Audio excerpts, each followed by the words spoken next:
शादी वाले दिन मुझे अपनी साली बहुत पसंद आ गई। शादी की रात मैंने अपनी पत्नी को एक तहखाने में बंद कर दिया और यह शोर मचा दिया कि वह तो किसी लड़की के साथ भाग गई और अपने ससुराल वालों से कहा कि मेरी इज्जत का सवाल है, लोग जानेंगे तो मेरे ऊपर उंगलियां उठेंगी कि इसकी पत्नी तो पहली रात को ही इसे छोड़कर भाग गई, इसलिए आप मेरी शादी अपनी दूसरी बेटी से करवा दे। मेरी शादी मेरी साली से करवा दी गई और मैं खुशी खुशी उसके कमरे में गया और जब घूंघट उठाया तो मेरे कदमों तले से जमीन निकल गई, क्योंकि वहाँ तो मैं अपना देश छोड़कर विदेश में नौकरी करता था। जब मैं कुछ दिनों के लिए घर वापस आया तो मेरी माँ को मेरी शादी की फिक्र होने लगी। कुछ दिन बाद उन्होंने मेरी शादी मधु नाम की लड़की से तय करवा दी। माँ ने मुझे बताया कि मधु 2 बहन हैं, एक मधु और उसकी छोटी बहन महिमा। मधु बहुत खूबसूरत और गोरी चिट्टी है।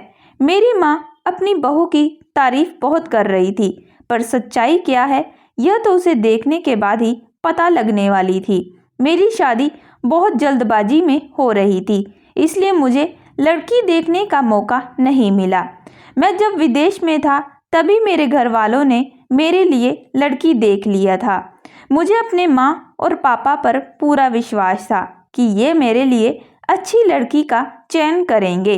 मेरी शादी जल्दीबाजी में हो रही थी, इसलिए दोनों घरों में शादियों की तैयारी जोरों शोरों से चल रही थी। माँ ने मुझे लड़की का नंबर दिया और कहा कि तुमने लड़की नहीं देखी, कोई बात नहीं, क्योंकि लड़की देखने में खूबसूरत है, पर शादी से पहले अपनी होने वाली पत्नी से एक बार तो बात कर ले। माँ ने जब मेरी होने वाली पत्नी का नंबर दिया तो मैंने उस नंबर को संभाल कर रख लिया था। मैंने सोचा भले ही मेरी शादी जल्दबाजी में हो रही है, पर एक बार मैं उसे ज़रूर फ़ोन करूँगा और शादी से पहले उससे मिलने को कहूँगा। मैंने मधु का नंबर तो ले लिया था, पर शादी की तैयारियों में मुझे वक्त ही नहीं मिलता कि मैं उसे फ़ोन कर सकूं। मैं घर का इकलौता बेटा था, इसलिए शादी की पूरी जिम्मेदारियां मेरे ऊपर थी। मैं मधु को ऐसे वक्त फ़ोन करना चाहता था जब मेरे आसपास कोई ना हो, ताकि मैं सुकून से बात कर सकूं। लेकिन जब से मेरे पास नंबर आया था मुझे ऐसा कोई वक्त ना मिल सका और शादी का दिन मेरे सर पर आ चुका था। अब हमारी शादी में 2 दिन ही बचे थे। मैंने सोचा चलो कोई बात नहीं, शादी से पहले नहीं मिल पाया तो क्या हुआ, अब तो वो शादी करके हमारे घर पर ही आ जाएगी, अब मिलने मिलाने की क्या ज़रूरत। हमारी शादी इतनी जल्दबाजी में तय हुई थी कि मैंने मधु की कोई तस्वीर भी नहीं देखी थी। मैंने सब कुछ अपने माँ बाप पर छोड़ दिया था और यह मेरी ज़िंदगी की सबसे बड़ी गलती थी। शादी के 2 दिन पहले मैं मार्केट गया हुआ था, तभी मेरा एक दोस्त मुझसे मिला और पूछने लगा, सुना है तेरी शादी तय हो गई है, मुंह दिखाई के तोहफे में तू भाभी को क्या देने वाला है। अपने दोस्त की बात सुनकर तो मैं सोच में पड़ गया कि इसके बारे में तो मैंने सोचा ही नहीं। मैंने अपने दोस्त से अपने घर के सारे सिचुएशन के बारे में बता दिया कि मेरी शादी किन हालातों में हो रही है। मैंने उसे कहा मेरी शादी बहुत जल्दबाजी में हो रही है और मुझे अपनी होने वाली पत्नी के पसंद नापसंद के बारे में बिल्कुल पता नहीं कि उसे क्या पसंद होगा। मेरे दोस्त ने कहा तो इसमें क्या मुश्किल है, फ़ोन का ज़माना है, अगर तेरे पास नंबर है भाभी के पास फ़ोन कर और उनकी पसंद नापसंद के बारे में पूछ ले। मुझे अपने दोस्त की बात सही लगी और इसी बहाने मैं मधु से भी बात कर लेता। मैं मार्केट में ही सड़क के किनारे खड़े होकर मधु का नंबर लगाने लगा।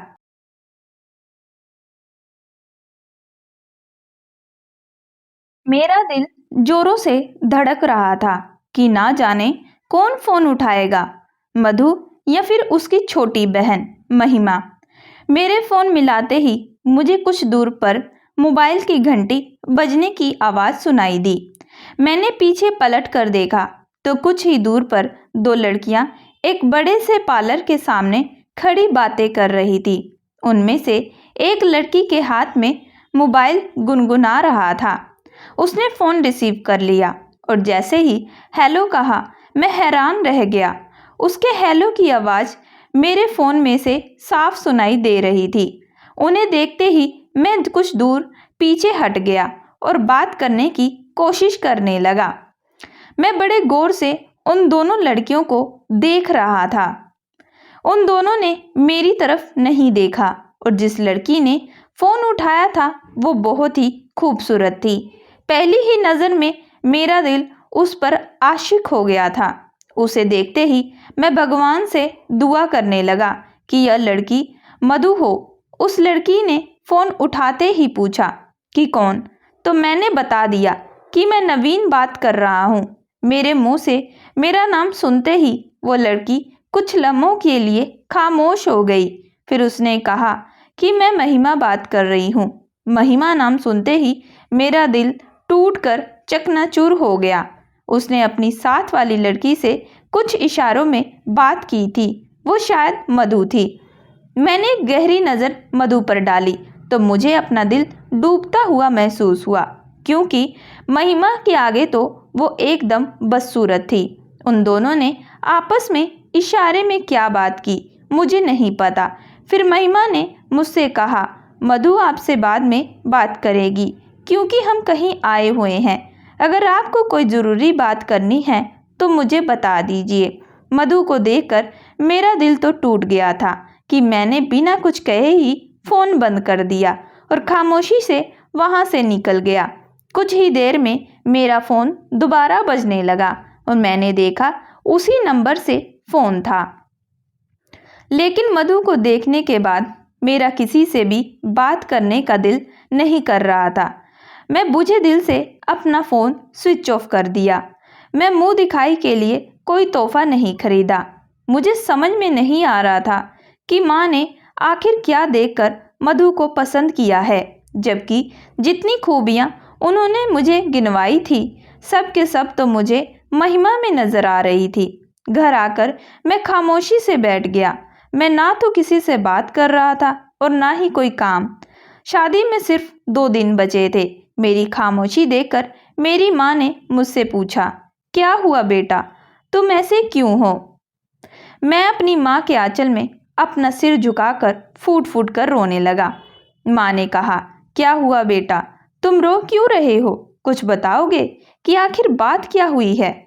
मैंने रोते हुए माँ को सारी बात बता दी कि माँ, मुझे मधु नहीं बल्कि उसकी छोटी बहन महिमा पसंद है। माँ ने कहा, पर क्यों? मैंने माँ से कहा, माँ, मैं आपसे ज़्यादा सवाल जवाब नहीं करना चाहता। अगर मैं ऐसा कुछ कह रहा हूँ तो ज़रूर कोई बात होगी और मधु से शादी कर मैं उसकी ज़िंदगी नहीं ख़राब करना चाहता, क्योंकि जो लड़की मुझे पसंद ना हो उससे मैं शादी करके करूँगा क्या? आप मधु के घर फ़ोन करके बता दीजिए। अगर उन लोगों को मंजूर है तो वो लोग मेरी शादी महिमा से करवा दे, वरना महिमा से शादी करने के लिए कुछ दिनों तक इंतज़ार करूँगा और जब महिमा की शादी वह लोग करेंगे तब मैं उनके घर उसका हाथ मांगने चला जाऊँगा। मेरी बात सुनकर माँ बहुत परेशान हो गई। फिर भी उन्होंने हिम्मत जुटाते हुए मधु के पापा से यह बात बताई कि मेरे बेटे को मधु नहीं बल्कि आपकी छोटी बेटी महिमा पसंद है। अगर आप लोग शादी के लिए राजी हैं तो हम लोग बारात लेकर आएंगे, वरना ये शादी नहीं हो पाएगी। माँ के मुंह से यह सुनने के बाद मधु के पिता भी बहुत असमंज में पड़ गए, क्योंकि उन्होंने शादी की सारी तैयारियां कर ली थी। माँ का फैसला सुनने के बाद उन्होंने कुछ वक्त मांगा। फिर शाम को उन्होंने फ़ोन किया और कहा, ठीक है, हम अपनी बेटी महिमा की शादी आपके बेटे नवीन से करने के लिए तैयार हैं। महिमा से मेरी शादी होगी। ये सुनकर तो मेरी खुशी का ठिकाना ही नहीं रहा। मैं खुशी के मारे उछल पड़ा, क्योंकि जो लड़की मुझसे फ़ोन पर बात कर रही थी वो महिमा ही थी और महिमा ही मेरी जीवन साथी बनने के काबिल थी। अगले 2 दिनों में हम महिमा के घर बारात लेकर पहुंच गए और हमारा बहुत ही अच्छे से स्वागत किया गया। मैं बहुत ही ज़्यादा खुश था क्योंकि जीवन साथी को लेकर मेरे दिल में जैसी तस्वीर थी, महिमा बिल्कुल वैसी ही थी। जयमाला के लिए मुझे स्टेज पर लाया गया। महिमा के खूबसूरत हुस्न को देखने के लिए मैं बेताब था। कुछ देर इंतजार करने के बाद दुल्हन को लाया गया, पर जब मेरी नज़र दुल्हन यानी महिमा के चेहरे पर पड़ी तो उसे देखकर मेरे जिस्म से जान निकल गई। फिर एक बार मेरा दिल टूटकर चकनाचूर हो गया, क्योंकि यह तो वह लड़की नहीं थी जिससे मैं फ़ोन पर बात किया था, बल्कि यह तो उसके बगल में खड़ी थी। अभी मैं यह सोच ही रहा था, तभी मेरे सामने दुल्हन के रूप में महिमा आकर खड़ी हो गई। मैं चाहकर भी किसी से कुछ कह ना सका और मैंने देखा जिस लड़की को मैंने पसंद किया था वह तो महिमा के बगल में थी, यानी कि मधु। शायद ये मधु थी जिसको माँ ने मेरे लिए पसंद किया था। मैंने माँ की पसंद पर सवाल उठाया था, पर माँ सही थी। मेरा दिल कर रहा था कि मैं चीख चीख कर चिल्लाऊं और फौरन इस शादी को मना कर दूं, पर मैं चाहकर भी कुछ कर ना पाया और मेरे गले में महिमा ने जयमाला डाल दिया। मैं यह सोचने में इतना गुम था कि लोगों ने मजाक में कहा, क्या हुआ, बस दुल्हन को देखते ही रह जाओगे कि जयमाला भी डालोगे। लोगों के कई बार कहने पर मैंने मजबूरी में आकर महिमा के गले में जयमाला डाल दिया। जयमाला के बाद शादी का कार्यक्रम शुरू हुआ और मेरी शादी महिमा से हो गई। अगली सुबह महिमा दुल्हन बनकर मेरे घर आई। मैं तो बहुत दुखी था और बस यही सोच रहा था कि मैंने जल्दबाजी में आकर बहुत गलत फैसला ले लिया है। मैंने एक बार भी यह पता लगाने की कोशिश नहीं की कि महिमा कौन है और मधु कौन है। मैं इसी सोच विचार में था, तभी मेरे दिमाग में एक आइडिया आया। शादी की रात जब मुझे महिमा के कमरे में भेजा गया और कुछ ही देर में मेरी बड़ी बहन हम दोनों के लिए दूध लेकर आई। उस वक्त महिमा वॉशरूम में थी। मैंने अपनी बड़ी बहन के हाथ से दूध का ट्रे लिया और साइड टेबल पर रख दिया। दूध देकर वो कमरे से बाहर निकल गई। तभी मैंने महिमा के दूध में बेहोशी की दवा मिला दी। कुछ देर में महिमा कपड़े चेंज करके वॉशरूम से आई। महिमा बहुत खुश नजर आ रही थी, पर उसके साथ अपनी पूरी लाइफ गुजारना मेरे लिए नामुमकिन था। इसलिए मजबूरी में आकर मुझे उसके साथ यह सब करना पड़ा। दूध पीने के बाद कुछ ही देर में महिमा बेहोश हो गई। मेरे कमरे में एक दरवाज़ा था जो हमारे घर के तहखाने की तरफ जाता था। मैंने अपने घर की नौकरानी को ढेर सारे पैसे दिए थे और उसकी मदद से महिमा को बेहोशी की हालत में तहखाने छोड़ आया। और पहले ही मैंने नौकरानी को सब कुछ समझा दिया था कि तहखाने में छोड़ने के बाद मेरे इशारे पर तुम महिमा को कुछ खाने पीने की चीज़ें दे दिया करना, क्योंकि मैं किसी को मारना नहीं चाहता था और यह सब करना मेरी मजबूरी थी।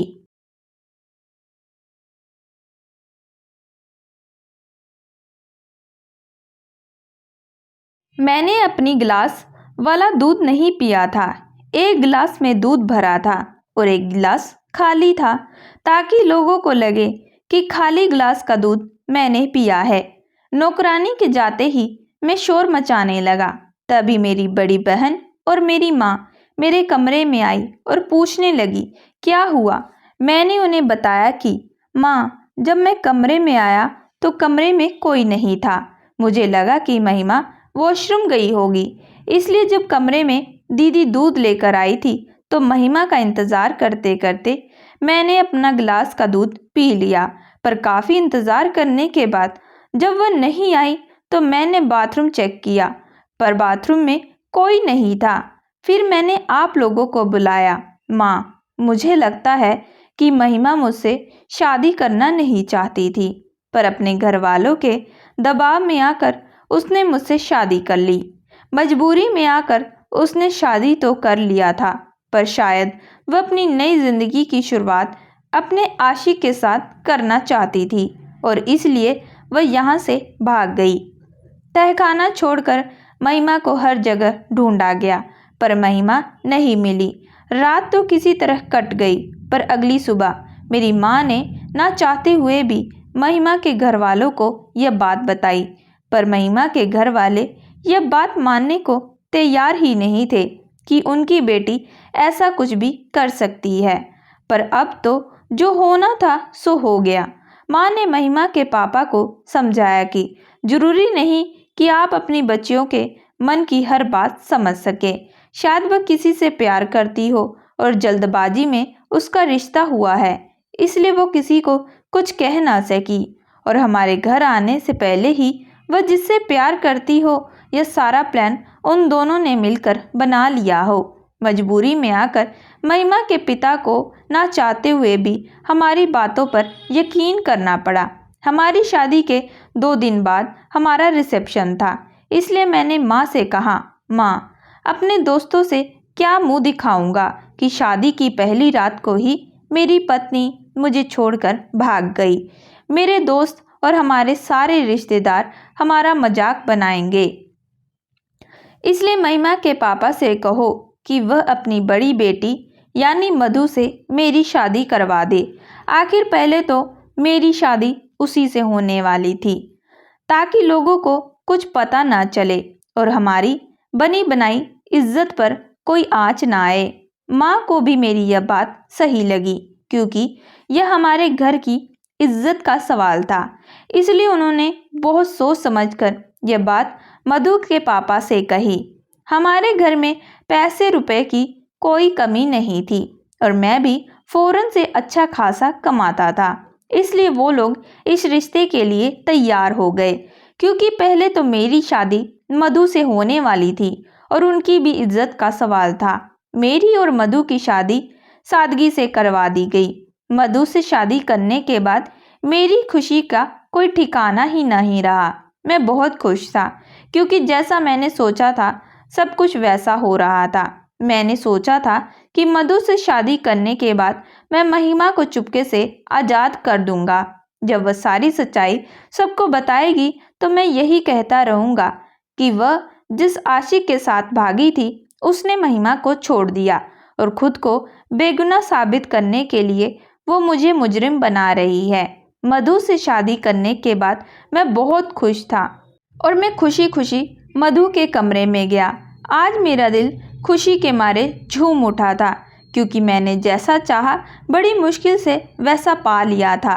पर जैसे ही मैंने मधु का घूंघट उठाया, मेरे कदमों तले से जमीन निकल गई।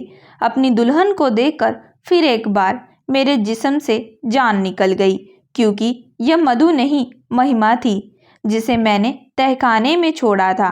पर यह कैसे हो गया? अभी मैं यही सोच रहा था, तभी मेरे पीछे से कोई ताली पीटता हुआ आया। मैंने देखा वह मधु थी। मधु ताली पीटते हुए कातिलाना अंदाज में हंसकर बोली, वाह नवीन वाह, तुमने तो हम दोनों की जिंदगी मजाक बना कर रख दी है। जब तुमने फोन पर कहा मेरी बहन किसी आशिक के साथ भाग गई, तब मुझे विश्वास नहीं हुआ, पर मैंने उस वक्त कुछ नहीं बोला, क्योंकि मुझे पता था कि मेरी बातों पर कोई विश्वास नहीं करेगा। इसलिए मैंने तुमसे शादी की और शादी करके जब इस कमरे में आई तो आते ही इस कमरे के चारों तरफ देखने लगी कि इस कमरे में क्या है, कैसे है, बाहर से दरवाज़ा है कि नहीं, आखिर मेरी बहन इसी कमरे से बाहर निकली होगी ना। मैंने सब कुछ चेक किया तो मुझे इस तहखाने का दरवाज़ा दिखा। मैं तहखाने को खोलकर उसके अंदर गई। जैसे जैसे मैं अंदर जाती रही, मुझे किसी की कहराने की आवाज़ सुनाई दी। जब अंदर गई तो मैंने महिमा को देखा। महिमा आधी होश में और आधी बेहोश जमीन पर लेटी हुई थी। पर मुझे यह समझ में नहीं आया कि तुमने हम दोनों बहनों के साथ ऐसा क्यों किया। मधु के सवाल पर मैं फूट फूट कर रोने लगा और उसे सारी सच्चाई बता दी और यह भी बताया कि जब उस दिन मैंने तुम्हें फ़ोन किया तो मैं तुम्हें एक कोने से देख रहा था। जब तुमने फ़ोन उठाया तो तुम मुझे एक नज़र में ही पसंद आ गई थी और मैं उसी वक्त भगवान से कहने लगा, हे भगवान, यह लड़की मधु हो पर तुमने अपना नाम महिमा बताया। मुझे लगा तुम महिमा हो। महिमा नाम सुनते ही मेरा दिल टूटकर चकनाचूर हो गया। मधु ने कहा, मुझे क्या पता था तुम मुझे देख रहे हो। मैंने तो बस तुम्हारे साथ एक छोटा सा मजाक किया था। मुझे क्या पता था कि एक छोटा सा मजाक हम दोनों बहनों की जिंदगी इस मोड़ पर लाकर खड़ा कर देगा। पर नवीन, तुम ना मेरे लायक हो और ना ही मेरी बहन महिमा के लायक। हम दोनों ही तुम्हें छोड़कर जा रहे हैं। मधु और महिमा मुझे छोड़कर जा चुकी थी और ये सारी बातें सभी घर वालों को पता चल चुकी थी। मधु ने सच कहा कि मैंने अपनी खुशी के लिए उन दोनों बहनों की जिंदगी खराब कर दी।